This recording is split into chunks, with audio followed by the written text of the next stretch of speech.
Welcome to today's episode, my friends, as we take on episode 4, Dark Resolution's Glorious Return Hard Mode. We have gotten all the way to 410. Today, we're going to go from 411 all the way up to 419. Super excited about this one here today as we give you the 4 T's. That's the tactics, the team, the treasure, and the toppings in order to help you succeed and take down hard mode here in episode 4. If you enjoy, make sure to like and subscribe. On top of that, if you got a question, if you got a comment, certainly let me know because I'd love to hear from you and would love to see you in our amazing community and Discord server, my friends. Down below, you'll find today's timestamps as we walk through each of those pieces and a ton of other great information in the description. All right, so let's get into it here. So quickly as a recap, we do end up making some changes here. We went from 4.1 to 4.10. Now we're going from 4.11 to 4.19, like I said. So what we're going to do here is when we move into 4.11, we got a couple of key different pieces here now. And as always, first and foremost here, we are in Beast Yeast. This land radiates with the power of the beast before you unfolds in landscape, unlike anything you've seen in Crispia. Additionally, we have special conditions, topping bonus effects X, which means they're not going to be good for you. We'll talk about that here in a little bit. Additionally, we have 2 effects. We have apathy and debuff resist here. Apathy, cookies affected by apathy receive damage equal to a portion of the max HP every second, and the status is applied permanently. Peach Blossom Cookie or Mystic Flower Cookie can provide resistance to apathy for your team. And we have debuff resist. Enemies receive 50% debuff resistant and becomes resistant to defense reduction effects. Additionally, here we have these effects: healing decreased, HP shield capacity decreased, enemies debuff resist increased, and damage down.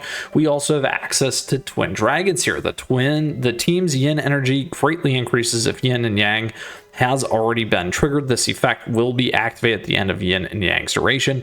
Whenever enemies gain a buff, it will be removed. The awakened king skill will enhance this effect as well.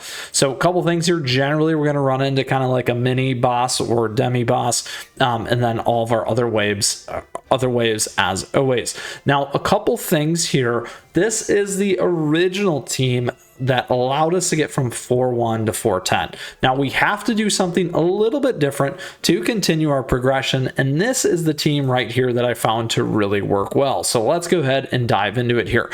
We do have our Awakened Dark Cacao now added to the team here, making a huge difference and allowing us to have more of a beefy attacker up front. We're removing some of that damage resist in terms of Creme Brulee or White Lily and so forth by removing our Financier Cookie. So you got to keep that in mind in terms of that additional survivability. However, again, stacking in Dark Cacao is what I found to make a huge difference here for me and to set us up for success. So what we're doing is we're running a 2 upfront beefy defense attack oriented cookies between Stormbringer and Dark Cacao. We're using White Lily for the attack and additional healing. We have Mystic Flower here to offset that apathy, which is an absolute must, and then Creme Brulee to really lay in that attack. If you'd like to consider some other options, Blossom could be one. And then your 2 attackers here, you may want to think about moving around. Certainly going with AoE can make a difference for you there. And then again, you just want to be aware of your rally effect here as well. You have this main priority here with Dark Cacao Cookie instead of something like Black Pearl or Frost Queen in there. Frost Queen can also be a great one to deal damage. So I want to call a couple of those things out in terms of your team. This again is my team here. Let's go ahead now and talk about our treasures. Here on our treasures, we're on the lovely Dream Conductor's Whistle, Attack with Old Pilgrim Scroll, and Sleepyhead's Jelly Watch. A couple things that you could consider. You could try the Librarian's Enchanted Robes. You could also go down the path here with Crit or on Disciple's Magic Scroll. If you want to have a little bit faster cooldown, you can go with Squishy Jelly Watch here as an example. And again, this is all going to depend on your stuff, like mine as a free-to-play player or a veteran or new player as well. Now, in terms of our gear, as I said before, topping bonus effects, not going to matter. So the key really here is about your beast kits. As always, we have all of our topping guides and beast kit guides available to you here on the channel.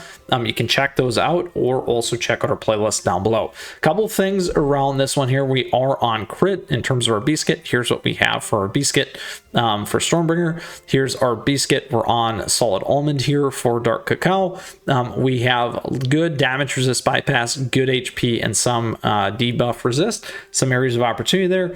White Lily, we're actually on attack. You could go on the cooldown route. My beast kit could be better, so this is an opportunity for you to potentially think about, and me, doing something a little bit differently. Creme Brulee here, we're on attack. Again, we could do a little bit better, but we got nice damage resist bypass, cooldown, and attack here. And then last but not least, we do have Mystic Flower here, where we do have a good set of cooldown and a few other things there for our beast kit as well. So that, my friends, is the tactics. So all the pieces that you're going to run into here as we climb to 419. Additionally, some of the enemies and things that you run into, the team, the treasures, and the toppings to help you succeed. So we're going to run 2 levels here quickly so you can see exactly how this works. We're going to do 411 here and hit it. Now, a couple things to keep in mind as you do your runs.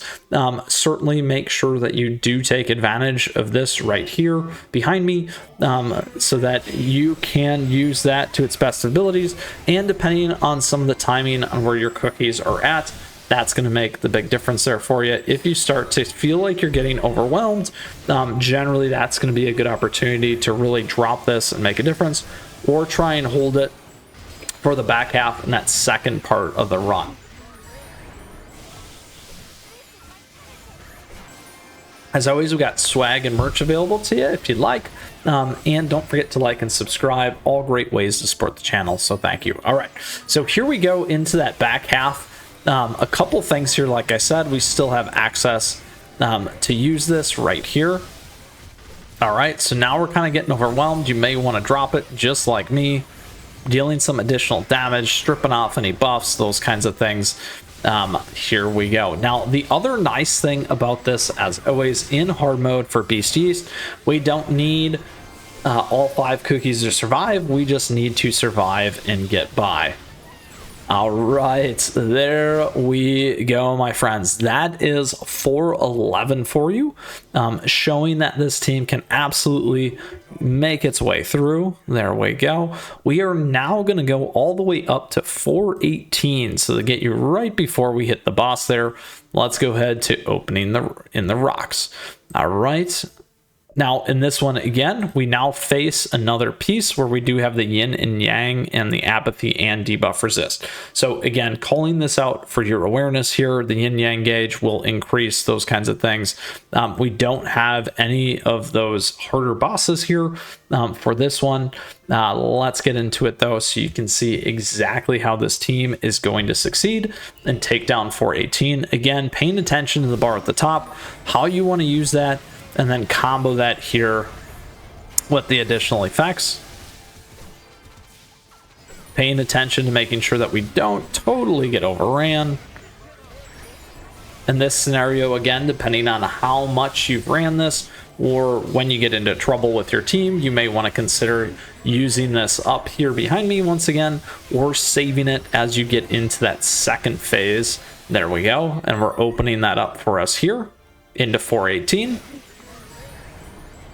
And you definitely want to make sure that you at least use it. It is possible to get by without using it and out leveraging it. We'll drop it right now as an additional hit to make our team that much better with the yin effect. There we go. We're just about through. And there you have it, my friends. The team to get you all the way through 411 to 418 and get you teed up for the next portion of hard mode here in Beast Yeast, episode 4, Dark Resolutions Glorious Return. With that, I hope you enjoyed today's episode with me, the #1 free-to-play player here in CookieRun Kingdom. Additionally, if you still got a question, if you got a comment, let me know, because I'd love to hear from you as always. And on top of that, feel free to join us in our amazing community and Discord server, my friends. We walked through how to get all the way through, gave you the 4 T's, the key team, to understand how to make this happen and work for you. Certainly use my stuff as a benchmark for yourself, and ask away, as we like to say. With that, thank you for tuning in. As always, I appreciate your support. Thank you for the likes and the subs as we continue to grow this amazing community here, as always. And with that, I just want to say, thank you to all of our members as well. And we do have those available to you here on the channel, along with affiliate links, emotes, icons, that kind of fun stuff. And additionally, our swag and merch store. Don't forget to add me on the socials and stay in touch, my friends. We got more Cookie Run Kingdom head your way all the time. And with that, keep on running. We'll see you again soon.